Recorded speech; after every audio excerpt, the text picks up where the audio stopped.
जय हिंद दोस्तों, मैं हूं एसपी अभिलाष और आप देख रहे हैं द जियो पॉलिटिकल डेस्क। दोस्तों, भारत ने जिस तरीके से ईयू के साथ डील साइन करी थी, उसके बाद जो मेल्टडाउन पाकिस्तान और बांग्लादेश का होना शुरू हुआ था वो तो सबको दिख गया था। लेकिन अगर किसी का नहीं दिखा था तो वो था तुर्की। और तुर्की के अंदर जो इनडायरेक्ट मेल्टडाउन हुआ है, जिस तरीके से तुर्की को इस डील ने हिट किया है, उस तरीके से तुर्की के अंदर की ना चूल्हे हिल गई हैं। अब दोस्तों, ना तो तुर्की सोच पा रहा है और ना ही समझ पा रहा है कि करूं तो करूं क्या, क्योंकि एक तरफ उसके साथ बैठा है पाकिस्तान और दूसरी तरफ बैठा है बांग्लादेश।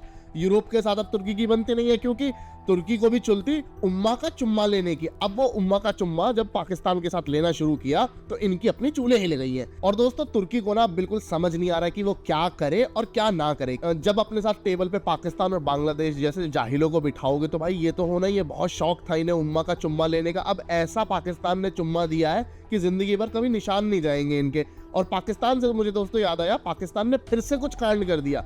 फिर से इंटरनेशनल लेवल पे पाकिस्तान की बेइज्जती हो। और वही मोहसिन नकवी जो चिल्लाता हुआ घूम रहा था कि भाई हम इंडिया के साथ नहीं खेलेंगे तो तुम्हें इसमें नुकसान हो जाएगा, उसमें नुकसान हो जाएगा, आईसीसी को ब्लैकमेल करने की कोशिश कर रहा था, उसको दोबारा से नंगा कर दिया है। और पाकिस्तान क्रिकेट की क्या इज्जत है पूरे वर्ल्ड के अंदर, एक बार फिर से सामने आ गई है। आज तसल्ली से दोस्तों पाकिस्तान के कपड़े फाड़ने वाले हैं, तो तैयार हो जाओ। पर उससे पहले वीडियो को लाइक कर दो, चैनल को सब्सक्राइब कर लो और बेल आइकन दबाना बिल्कुल मत भूलना। दोस्तों, पाकिस्तानी क्रिकेट टीम, खैर यार क्रिकेट टीम क्या ही बोले, आजकल तो चलते फिरते पाकिस्तानी मौलाना बने ज्यादा घूम रहे हैं। खेलने से ज्यादा दूसरों को कन्वर्ट करने में या फिर नमाजें पढ़ने में ध्यान रखते हैं।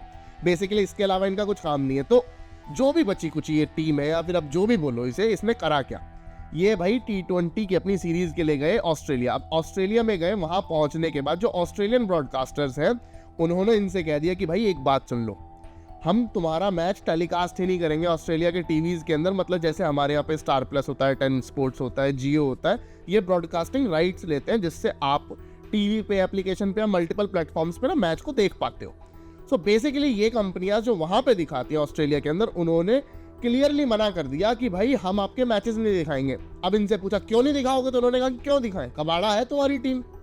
ना तो किसी के अंदर कोई इंटरेस्ट है, ना कोई देखना चाहता है। बेसिकली पाकिस्तान की इंटरनेशनल लेवल पे बेइज्जती ये हो गई कि आप लोगों को कोई देखना ही नहीं चाहता, तो आपका मैच टीवी पे आएगा नहीं। एक काम करो, पाकिस्तान में ही दिखाओ बस। ऑस्ट्रेलिया के ब्रॉडकास्टर्स ने क्लियरली डिनाई कर दिया कि भाई ना तो आपको कोई ऑस्ट्रेलिया में देखना चाहता है, ना आपकी व्यूअरशिप आती है, किसी के अंदर इंटरेस्ट ही नहीं है आपके मैच को लेकर के, ना तो एडवर्टाइजर्स पैसा देना चाहते हैं, ना पब्लिक आकर के देखना चाहती है। तो भाई हम टीवी पे राइट्स लेकर के नहीं दिखाने वाले, हम अपना नुकसान क्यों करें। सिंपल सीधे तरीके से ऑस्ट्रेलिया के ब्रॉडकास्टर्स ने ये बोल दिया है कि भैया पाकिस्तानियों, एक काम करो, भाड़ में चले जाओ, तुम्हारा मैच ऑस्ट्रेलिया में अब नहीं दिखाया जाएगा। और इस सिचुएशन को दोस्तों कहते हैं ब्लैकआउट। ब्लैकआउट क्या होता है कि जब आप एक कंट्री के अंदर मैच देखने जाते हो, जैसे अब हमारी टीम अगर कहीं पे भी जाए वर्ल्ड के अंदर, तो इंडिया के अंदर इतनी व्यूअरशिप है, इतना चाव से लोग देखते हैं मैच को कि हर ब्रॉडकास्टर ना आपस में लड़ाई करते हैं, बिडिंग करते हैं कि भाई मुझे चैनल के राइट्स मिल जाए, मुझे चैनल के राइट्स मिल जाए। फिर हम लोग उसे देखते हैं, उसके ऊपर एडवर्टीजमेंट आते हैं, उसके ऊपर स्पॉन्सरशिप्स आते हैं, उससे 10 तरीके से अलग अलग तरीके से ये लोग कमाते हैं पैसा। सेम सिनेरियो ऑस्ट्रेलिया के अंदर पाकिस्तान के साथ बिल्कुल अलग है। ऑस्ट्रेलिया के अंदर एक तो वैसे ही मतलब इतना कोई ज्यादा बड़ा क्रेज है नहीं क्रिकेट का,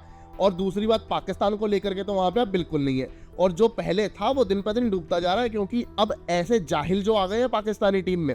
और वहीं पे दूसरी तरफ मोहसिन नकवी आईसीसी को ये कह रहा था कि भाई जो अभी जो T20 वाला मामला हुआ था, जहां पे बांग्लादेश को बाहर कर दिया है T20 से, वहां पे मोहसिन नकवी कह रहा था कि हम भी बाइकआउट कर देंगे, और हमने बाइकआउट किया तो देख लेना आपको बहुत ज्यादा मॉनेटरी नुकसान हो जाएगा, क्योंकि पाकिस्तान की टीम की वजह से आपकी व्यूअरशिप आती है।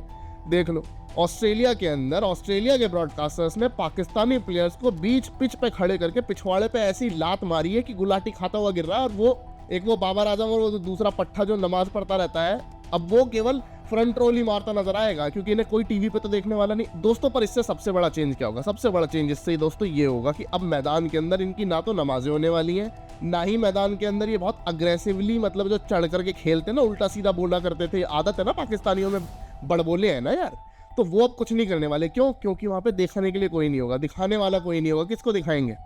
वहां पे आम जनता आनी नहीं मैच देखने। इक्का दुक्का अगर आपको दिखेंगे स्टेडियम के अंदर तो पाकिस्तानी दिखेंगे। ऑस्ट्रेलियंस को पाकिस्तानियों के साथ लिटरली कोई इंटरेस्ट नहीं है कि इनके मैच को देखने आएंगे। आपको अगर दिखेंगे तो वहां पे बहुत कम मात्रा में ही दिखने। आपको अगर वहां पे व्यूअरशिप भी दिखेगी ना तो बहुत कम मात्रा में। और ऑस्ट्रेलिया के अंदर तो ब्रॉडकास्टिंग ही बैन हो गई है। इससे पाकिस्तान को आपको लग रहा हो ना कोई झटका लगाओ, तो ऐसा कुछ नहीं है दोस्तों। पाकिस्तान है, बेइज्जती करवाने के लिए पैदा हुआ है, रोज बेइज्जती करवाता है। पर एक चीज बदल गई है, पाकिस्तान को असलियत का पता लग गया कि आज के टाइम पे ना क्रिकेट इकोनॉमी से चलता है, इमोशन से नहीं चलता। अपने अंदर के इमोशंस आप कितने भी जगा दो लोगों के अंदर, लोगों की जेब में पैसा नहीं है और आपकी अगर जो परचेज पावर पैरिटी अच्छी नहीं है तो नहीं, बात नहीं बनेगी। पर दोस्तों इससे पता क्या लगता है, इससे एक चीज क्लियर हो जाती है, पाकिस्तान की जो क्रिकेट टीम है अब ना तो वो स्पॉन्सर्स पुल कर सकती है और ना ही अपने मैच देखने के लिए ऑडियंस। मतलब जिस टीम को लोग देखना ही पसंद नहीं कर रहे उस टीम के साथ खेलने का फायदा क्या? फिर तो इस तरीके की टीम को बिल्कुल ही खत्म कर देना चाहिए ना। मतलब टेक्निकली देखो, आपने आइसलैंड का नाम नहीं सुना होगा कि आइसलैंड क्रिकेट खेलती है, आपने आयरलैंड का नाम सुना होगा पर टीम के प्लेयर्स को शायद नहीं जानते होगे, और जानते हो तो भाई कमेंट्स में नाम लिख देना।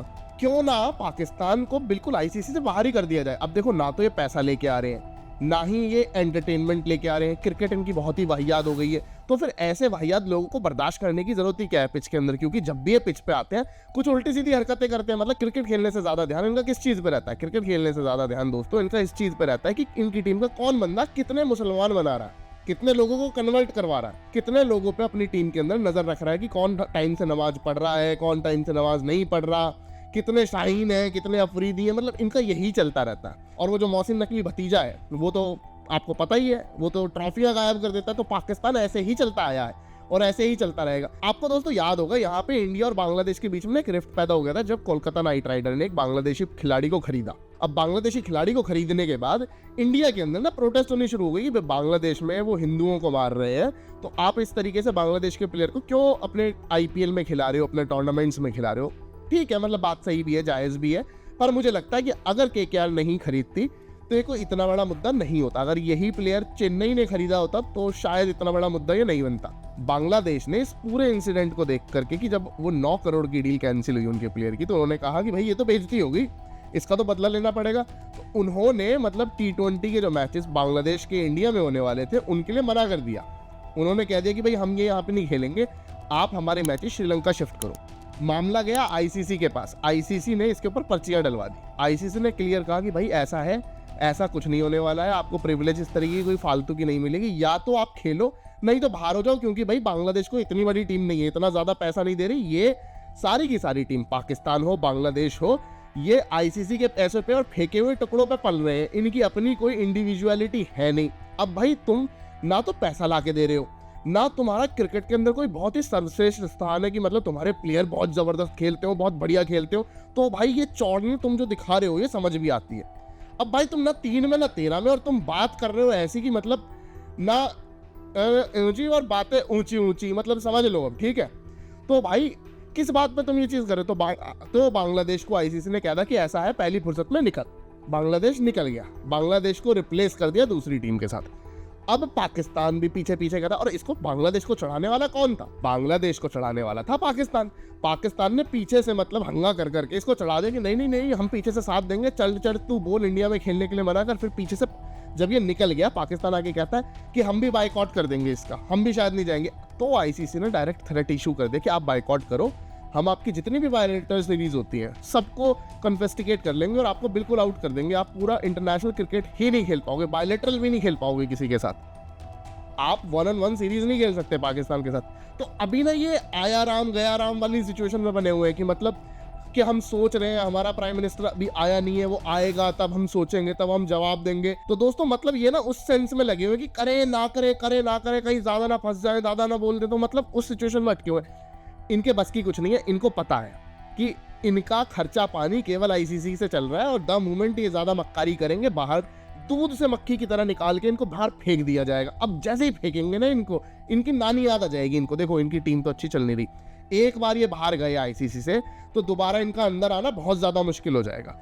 अब सेम सिचुएशन जो पाकिस्तान ने बांग्लादेश के साथ क्रिएट करी थी, अब वो जाकर के उसमें दोबारा फंस गया। बेसिकली दोस्तों मुझे जो लगता है अभी के टाइम पे डिले करने की टैक्टिक अपना रहे हैं। ये क्या कर रहे हैं कि इसको थोड़ा सा पुश करते रहो, जैसे ही मतलब एंड मूवमेंट आएगा उस टाइम पे हम मना कर देंगे। क्योंकि शायद कुछ रूल होता है कि 11 घंटे पहले अगर मना करते हो ना तो आपके ऊपर कोई बैन नहीं लगाया जा सकता, केवल आपकी जो फीस होती है वही विदाइडल होती है मैच की, बाकी आपके ऊपर कोई बैन नहीं लगाया जाता। तो कुछ ऐसा ये बीच में निकालने की कोशिश कर रहे हैं, पर आईसीसी बहुत समझदार है, ये सब पे ले जाएंगे और पाकिस्तानी क्रिकेट के बहुत अच्छे दिन अभी चल रहे हैं। और कुछ नहीं है, होना जाना कुछ नहीं है, होना बाहर ही है इन्होंने। और अगर इन्होंने ज्यादा चूचा करी ना, चूचपड़ करने की कोशिश करी, तो इनको उठा करके सीधा बाहर कर देंगे, जैसे हमने क्या किया है, जैसे हमने बांग्लादेश को यूरोप से बाहर कर दिया। पर दोस्तों, बांग्लादेश में पहुंचने से पहले आप लोगों से एक रिक्वेस्ट है, ये हमारे सोशल मीडिया हैंडल्स हैं, यहाँ पे आपको इनका यूजर नेम भी दिख रहा है और डिस्क्रिप्शन में मैंने इनका लिंक भी डाल दिया है, आप हमें वहां जाकर के फॉलो कर सकते हैं और इस तरीके की चटपटी खबरें वहां पे आती रहती हैं। दोस्तों, बांग्लादेश हो या पाकिस्तान, इनकी डिप्लोमेसी हो, इनकी इकोनॉमिक्स हो या फिर इनका स्पोर्ट्स हो, इनका मतलब कोई औचित्य अब रहा नहीं है। ये बिल्कुल फ्लैट पड़े हुए हैं, इनका हर कुछ बर्बाद हो चुका। रही बची कुछ चीजों कसर थी, वो मोदी जी ने यूरोप के साथ ट्रेड डील साइन करने के बाद कर दी। अब आपको मैंने कल ट्रेड डील के बारे में एक चीज बताई थी, अगर किसी ने कल की वीडियो नहीं देखी तो आई बटन पे आप यहां जाकर के देख सकते हो, आपको दिख जाएगी ये वीडियो। मैंने कल आपको क्या बताया था पूरी ट्रेड डील के अंदर की, मतलब किस तरीके से टेक्सटाइल के अंदर इंडिया घुस गया और यूरोप के अंदर से ना सब्सिडी उठा के ले आया है। तो जो 0% का बेनिफिट बांग्लादेश को मिला करता था, अब वो 0% का बेनिफिट आ गया है इंडिया के पास। और बांग्लादेश के पास जो 0% का बेनिफिट था और पाकिस्तान के पास था, अब वो खत्म हो गया है, क्योंकि ये एलडीआर में आया करते थे, तो अब वो खत्म हो गया। इन दोनों को तो दुख हो गया, इन दोनों के ऊपर टैक्स भी लग गए, इंडिया के टैक्स कट गए, लेकिन वहां पे पीछे की तरफ कुछ ऐसा हो गया जो कभी किसी ने सोचा भी नहीं था। भारत ने जैसे ही ये डील करी, एक डील से 3 कैजुअलिटीज हो गई, पहला पाकिस्तान, दूसरा बांग्लादेश और तीसरा तुर्की। दोस्तों, अब बेसिकली हुआ क्या? दोस्तों, इस एक डील से 27 ट्रिलियन डॉलर की जो पूरी मार्केट है यूरोप की गुड्स की, वो पूरी की पूरी इंडिया के लिए खुल गई। अब वो इंडिया के लिए केवल खुली नहीं है, उसमें इंडिया के अंदर जितना भी आपका मैन्युफैक्चरिंग होता था वो सब एकदम से बहुत ज्यादा बूस्ट होने वाला है। और वहीं दूसरी तरफ बांग्लादेश और पाकिस्तान के अंदर ये डाउन होने वाला है, क्योंकि देखो इनके यहाँ पे मैन्युफैक्चरिंग बंद है। क्यों बंद है दोस्तों? क्योंकि मोहम्मद यूनुस और आसिम मुनीर को कभी कभी पिछवाड़े पे रूहानी कीड़ा काट लेता है। वो रूहानी कीड़ा काटने के बाद करता क्या है, वो इनसे कहता है कि तुम इंडिया का आलाप करो, इंडिया का आलाप करो, इंडिया के बारे में बको, कुछ उल्टा सीधा करो, अपनी आवाम को लाहौरी चूरन पिलाओ और एक तरफ से ढाका का चूरन खिलाओ। दूसरे वाले ढाका का चूरन खिलाते हैं, एक वाले लाहौरी चूरन खिलाते हैं, और वहां पे केवल बकवास करते हैं। अब उस बकवास से दोस्तों प्रोडक्टिव तो कुछ हुआ नहीं, लेकिन प्रोडक्टिव नहीं हुआ तो अनप्रोडक्टिव तो होगा ना, ये तो विधि का विधान है। अब विधि का विधान ये कहता है कि अगर कुछ आप अच्छा नहीं करोगे तो इसका मतलब कुछ बुरा करोगे, क्योंकि शांत तो बैठा नहीं जाता ना इनसे। रूहानी कीड़े ने काटा हुआ है ना यार पिछवाड़े में, तो कैसे शांत बैठ जाएंगे? बात समझो ना यार, पाकिस्तानियों के साथ और बांग्लादेश, देखो पहले तो सभी एक थे, हैं तो हमारे ही बालक, पर हम लोग फिर भी आगे निकल गए। क्यों? इनब्रीडिंग नहीं होती ना हम में, इनमें इनब्रीडिंग होती है। इनब्रीडिंग की पैदाइश पूरे वर्ल्ड में जहां पाई जाती है, सब उल्टी हरकतें करती हैं। पाकिस्तान और बांग्लादेश का जो टेक्सटाइल था वो इंडिया खा गया, और इतने भयंकर तौर से खा गया कि इनकी इकोनॉमीज ना अब कोलैप्स करने की कगार पे आ गई हैं। दोस्तों, एक रिपोर्ट के अकॉर्डिंग ये बताया जा रहा है कि जो ये पूरा का पूरा ट्रेड डील हुआ है, उसमें इंडिया 40 से 60 बिलियन डॉलर का जो टेक्सटाइल है वो एक्सपोर्ट करेगा। अब भाई, इतना अगर आप टेक्सटाइल एक्सपोर्ट कर रहे हो तो जॉब्स कितनी क्रिएट होंगी? गेस करो यार। जॉब्स क्रिएट हो रही है दोस्तों 6 से 7 मिलियन की, मतलब 60 से 70 लाख इंसान को जॉब मिलेगा आपको इंडिया के अंदर।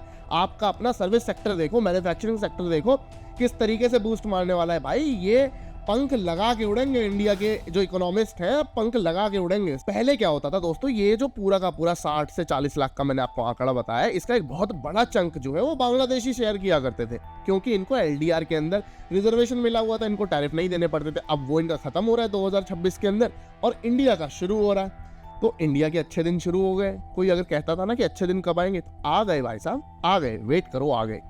और बांग्लादेश के बुरे दिन अब चालू हो गए, बिना आपने गोली चलाए ऐसा कर दिया। पर दोस्तों, यहाँ पे ना एक बात समझ लेना, क्या होता था कि जो 40% यूरोप का जो टेक्सटाइल आता था वो लगभग बांग्लादेश से आया करता था। अब बांग्लादेश का वो जो नंबर होता था 16-17 बिलियन का, कभी 27 बिलियन भी पहुंचता था, वो अब ड्रास्टिकली डाउन हो जाएगा। और अब इसका जो एक रिपल इफेक्ट पड़ेगा वो ये है दोस्तों कि बांग्लादेश के अंदर अभी आपने देखा है जमाती बैठे हैं। जमाती जहाँ पे बैठे होते हैं वहाँ पे कुछ होता है मदरसों के अलावा? कुछ नहीं होता ना, आपको तो पता ही है। तो भाई इन्होंने क्या किया, इन्होंने अपने टेक्सटाइल के मिल्स के अंदर आग लगानी शुरू कर दी। आग लगानी है अपने टेक्सटाइल के मिल्स के अंदर प्रोटेस्ट करनी शुरू कर दी। वहां पे भाई काम नहीं हो रहा है, वहां पे क्या हो रहा है, वहां पे प्रोटेस्ट नामक बकचोदी हो रही है। अब वो जो बकचोदी हो रही है उस वजह से वहां पे प्रोडक्शन कम हो गया। जब बांग्लादेश सप्लाई नहीं कर पा रहा तो वहां पे कमी भी चल रही है, तो वो कमी भी हमें ही पूरी करनी है। और पूरा का पूरा जैसे ही ये डील साइन होगी, आप देखना, अभी तो बांग्लादेशियों के पसीने छूटे हैं केवल यहाँ से, अभी तो कहीं और से भी खून निकलना बाकी है। दोस्तों, इनको तो खूनी बवासीर होगी, खूनी बवासीर। और केवल बांग्लादेश ही नहीं, पाकिस्तान भी रोने वाला है। पाकिस्तान ने क्या सोचा था कि बांग्लादेश के साथ टाई अप करके उनके जितने भी मैन्युफैक्चरिंग यूनिट्स हैं उनके साथ मिलकर के बाहर एक्सपोर्ट करना शुरू कर देंगे। इंडिया ने वो चीज भी काट दी। बेसिकली पाकिस्तान कहाँ पे एक्सपोर्ट करता, या तो यूएसए में करता या फिर यूरोप में करता।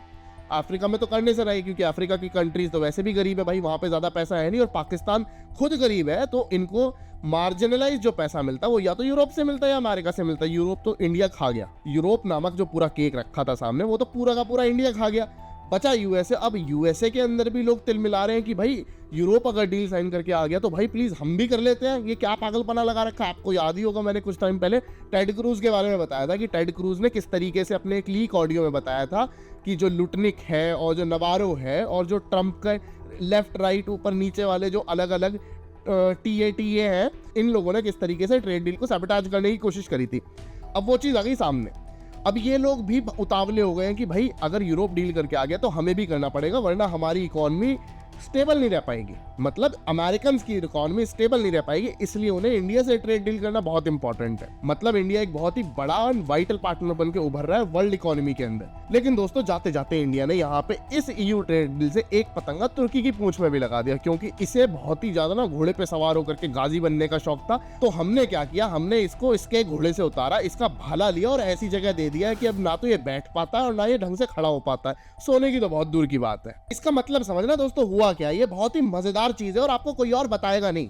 आज मैं आपको ये चीज बता देता हूं कि तुर्की के साथ कोई डील साइन नहीं हुई, तुर्की के साथ कोई पैक्ट भी साइन नहीं हुआ। किसके साथ पैक्ट साइन किया तुर्की ने? पाकिस्तान के साथ किया। बकवास किसके लिए करता रहता है? कश्मीर के लिए करता रहता है। रोना क्या रोता रहता है कि भाई कश्मीर में ये, कश्मीर में वो, और भाई इंटरनेशनल लेवल पे जा करके हमेशा पाकिस्तान के साथ ले लेता था। मतलब पाकिस्तान के पेशाब से हाथ धो लिया करता था ये अपने। आदत है ना भाई, इनब्रीडिंग की पैदाइश तो वो भी है। तो भाई यहाँ क्या हुआ, जैसे ही आपने ईयू के साथ डील साइन करी तो 1995 का एक क्लॉज है जिसमें ईयू और जो तुर्की है उसके बीच में एक डील हो रखी है टैरिफ रिकॉग्नाइजेशंस को लेकर के, कि मतलब यूरोप के ऊपर जो टैरिफ लगेंगे वही एग्जैक्टली तुर्की को अपने ऊपर मिरर करने पड़ेंगे। मतलब क्या हुआ दोस्तों, इसका इंडिया के जो गुड्स हैं वो तुर्की जाएंगे विदाउट एनी टैरिफ। फिर से रिपीट कर रहा हूँ दोस्तों, सुन लो अच्छे से। मतलब हमारे जितने भी ट्रेड्स हैं, मतलब हमारे जितने भी गुड्स हैं जो हम ईयू के साथ डील करने वाले हैं जिन पर जीरो टैरिफ है, वो यूरोप में तो जाएंगे ही जीरो टैरिफ में, लेकिन तुर्की के अंदर भी वो जीरो टैरिफ पे जाएंगे। और बदले में तुर्की का जो सामान यहाँ आएगा उस पे हम जितना टैरिफ अभी चार्ज करते हैं उतना ही टैरिफ लेंगे। बेसिकली तुर्की बाउंड हो गया है हमारे गुड्स को विदाउट एनी टैक्स वहां पे लेने के लिए, इंपोर्ट करने के लिए। हम पे ऐसी कोई बाउंडेशन नहीं है। अब तुर्की रोया रोया फिर रहा है क्योंकि भाई इंडिया के गुड्स अगर उसकी मार्केट में जाते हैं इंडिया खा जाएगा। इंडिया लिटरली मार्केट खा जाएगा तुर्की की। हमें देखो, हमारे प्रोडक्ट बेस्ट इन क्वालिटी होते हैं, एक्सपोर्ट की तो प्रोडक्ट बहुत अच्छे होते हैं भाई, इंडिया के अंदर आपको नहीं दिखते होंगे, लेकिन जो प्रोडक्ट्स हम एक्सपोर्ट करते हैं best and finest in the class होते हैं भाई। आप वो चीज देखना। अब तुर्की के ऊपर ये चीज डाल दी आपने तो तुर्की इसलिए फूका फिर रहा है। यहाँ पे तुर्की पे आपने दो तरीके से अटैक कर दिया दोस्तों। कैसे कर दिया भाई साहब? पहले तो आपका जो सामान तुर्की के अंदर आप भेज रहे हो उस पर कोई टैक्स नहीं है, और दूसरा जो यूरोप का अंदर तुर्की अपना सामान भेज रहा है आप उसके ऊपर भी ना उसको कंपटीशन देने वाले हो। मतलब लेकिन जो तुर्की का सामान यूरोप में जा रहा है, भले ही किसी भी टैरिफ पे जा रहा हो, आप उसे भी कंपटीशन दोगे ना। अब तुर्की के लिए भी सर्वाइवल मुश्किल हो गया यूरोप के अंदर। आपने एक तीर से दो शिकार कर लिए। तो टेक्निकली इस वीडियो का टाइटल होना चाहिए था एक तीर से चार निशाने, पर मैंने तो तीन ही बोले। जनरस लोग हैं यार, हम पाकिस्तान की तरह थोड़े ही है कि रोड पे किसी को भी चलता देख करके बोले कि चलो आओ। और दोस्तों ये खबर ऑलरेडी तुर्की पहुंच गई है, तो वहां पे ना विधवा विलाप चालू हो गया। मतलब उनका रोना निकल रहा है। हाँ, इनके निकल रहे हैं, आप कह सकते हो कि पिछवाड़े से इनका पसीना छूट रहा है। इनका यहाँ से भी छूट रहा है और पिछवाड़े से भी। क्यों? तुर्किश मीडिया ने कोट करते हुए सारी चीजें बोली कि ये सीरियस थ्रेट है उनकी इकोनॉमी के लिए, क्योंकि इंडिया अंडरकट करेगा तुर्की के जितने भी आइटम्स वहां जाते हैं उसको।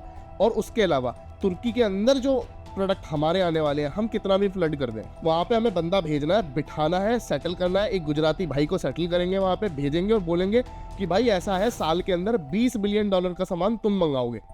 फ्लड करो तुर्की का मार्केट। तुर्की के अंदर सारा का सारा मेड इन इंडिया बिकना चाहिए दोस्तों। एक सुई से लेकर के वहां पे गाड़ियां तक इंडियन बिकनी चाहिए। मुझे अगली बार जब मैं तुर्की जाऊं तो मैं चाहता हूं कि लोगों का जो बनियान हो ना उस पे रूपा फ्रंट वियर यहाँ लिखा हो सामने। मैं ये चाहता हूं, इस तरीके से फ्लड करो दोस्तों। यहाँ पे ना मैं आपसे पूछना चाहता हूँ, जब आप तुर्की जाने वाले हो तो आप किस कलर के और किस कंपनी के बनियान में तुर्की के लोगों को देखना चाहते हो? वही वाला उठा करके भेजेंगे ना। तो मिलता हूँ दोस्तों अगली वीडियो में, तब तक के लिए जय हिंद, वंदे मातरम, भारत माता की जय।